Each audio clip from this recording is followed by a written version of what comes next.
the day was Valentine's Day 2014. I was super excited. It was the first Valentine's Day me and my boyfriend ever celebrated. And we've been like best friends ever since we were like 13. So, we finally got together. So it was a really good day. We went out to lunch, got to pick up my gift, all that fun stuff. So what ended up happening, we were gonna go meet up with my family out in Newport. So I give my sister a call later that day and I was like, hey, where are we meeting up? And she's like, oh, are you driving? And I was like, no. She's like, are you with Rick? And I was like, yeah. She's like, can I speak to him? And I was like, all right, whatever. Here's my boyfriend.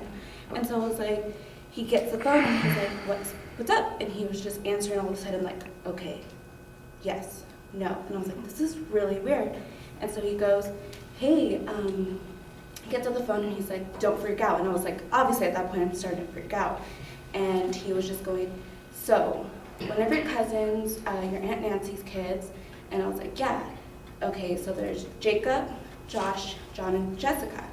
And he was like, one of them, the one that plays baseball, I can't really understand what your sister was telling me, but he's in a coma. And I was like, what do you mean he's in a coma? Like, I felt like my heart just like drop, and I was like, no, what do you mean, what happened, what happened? He's like, I don't understand, your sister didn't really talk, we're meeting at your house right now.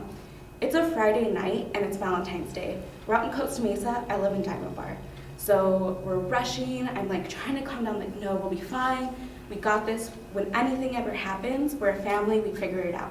So we finally get to my house. My sister jumps into my car and my parents and my brother jump into another one. We live literally 15 minutes away. We're kind of just all quiet, kind of like thinking, this is really surreal. Like, this is weird, like this is a 9-year-old kid, like he shouldn't be in a coma. So we're driving, we're almost there. My sister, I hear her phone go off and I feel this sense of dread just start coming on me and I hear her crying and she's like, he's dead, he's gone. And I'm like, what do you mean he's gone? And I just feel this and I start freaking out. My sister is like crying, my boyfriend's trying to calm me down. What happens is that she calls my grandma and then I hear her, my aunt picks up and she's like, he's gone, Josh is dead. And I was like, wait a minute, it's Jacob, no, it's Josh. And I realized no one ever told me a name, that they just said baseball, but all 3 boys play baseball. And then I'm like, oh no. So within 3 seconds, I go from one cousin being dead to another, and I feel this sense of relief that it's not Jacob, but then I feel this, guilt feeling that it's Josh. And so we're at the hospital at this point. We're going, it's literally like a scene from a hospital. I jump out of the car, there's families everywhere crying, and I see the kids first. I see Jacob, and I see John, and I see Jessica, and I run and I hold them, and I was like, we're fine, we're okay. I'm trying not to cry in front of them, and what ended up happening, like, John just up to me, he's like, Josh is dead. And I was like, I don't know what's happened. I see my uncle, I run to him, he's just so like, he's an LA sheriff, and he was just like in shock, and I was like, we're okay, we have this, Theo, like, I got you, no problem. And then I hear this noise that's probably gonna haunt me the rest of my life. It's my aunt coming out of the hospital, she's wailing, and I hold her, and I run to her, and I was like, we're gonna be fine, we're a family, we have this, I love you. What ended up happening, we go back to the house.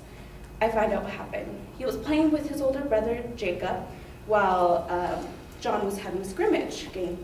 And my aunt was holding Jessica and watching. What ended up happening, he was upset about something, he was running and he fell. Someone helped him, they're like, are you okay? He's like, yeah, fine. Then they noticed him running kind of weird and he just fell straight forward. He ended up what happened was they turned him over, he wasn't breathing, his eyes were dilated. What ended up happening, we found out in August, he died of an aneurysm. And it was caused by something called Kawasaki disease. And it's very preventable, and generally you see it in kids under 5, but he was 8. So there was no real sign, and what it does, it makes all your arteries just flame up and swell, and everything just stopped working, and that's why his body couldn't take it, because no blood was getting to the heart, his heart stopped, and it was just probably on the day you're supposed to be talking to your loved ones, telling them that you love them, the most sweetest boy I've ever known died and was taken from us. And Valentine's Day will forever probably be the worst day of my life ever, and it will be a year this Saturday. And that's it.